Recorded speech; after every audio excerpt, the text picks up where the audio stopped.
बड़ा बनने के लिए बड़ा सोचो।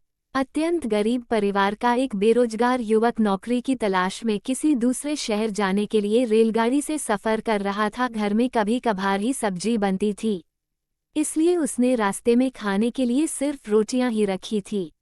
आधा रास्ता गुजर जाने के बाद उसे भूख लगने लगी और वह टिफिन में से रोटियां निकालकर खाने लगा। उसके खाने का तरीका कुछ अजीब था। वह रोटी का एक टुकड़ा लेता और उसे टिफिन के अंदर कुछ ऐसे डालता मानो रोटी के साथ कुछ और भी खा रहा हो, जबकि उसके पास तो सिर्फ रोटियां थीं।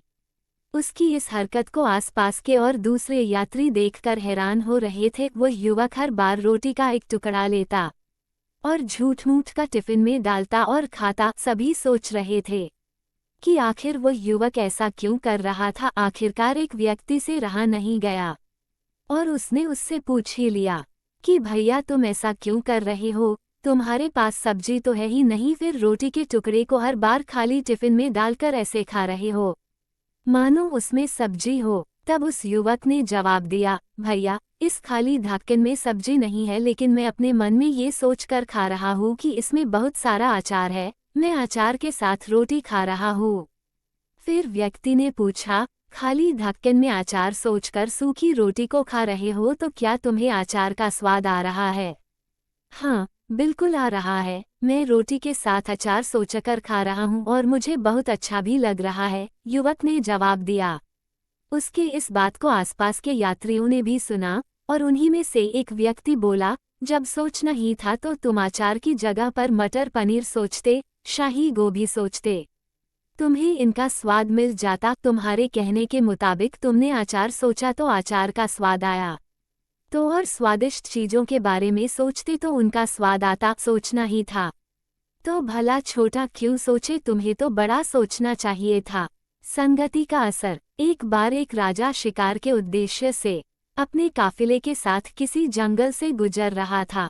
दूर दूर तक शिकार नजर नहीं आ रहा था। वे धीरे धीरे घनघोर जंगल में प्रवेश करते गए। अभी कुछ ही दूर गए थे कि उन्हें कुछ डाकुओं के छिपने की जगह दिखाई दी। जैसे ही वे उसके पास पहुंचे कि पास के पेड़ पर बैठा तोता बोल पड़ा, पकड़ो पकड़ो, एक राजा आ रहा है। इसके पास बहुत सारा सामान है, लूटो लूटो, जल्दी आओ जल्दी आओ। तोते की आवाज सुनकर सभी डाकू राजा की ओर दौड़ पड़े। डाकुओं को अपनी ओर आते देखकर राजा और उसके सैनिक दौड़कर भाग खड़े हुए। भागते भागते कोसों दूर निकल गए। सामने एक बड़ा सा पेड़ दिखाई दिया। कुछ देर सुस्ताने के लिए उस पेड़ के पास चले गए। जैसे ही पेड़ के पास पहुँचे कि उस पेड़ पर बैठा तोता बोल पड़ा, आओ राजन, हमारे साधु महात्मा की कुटी में आपका स्वागत है।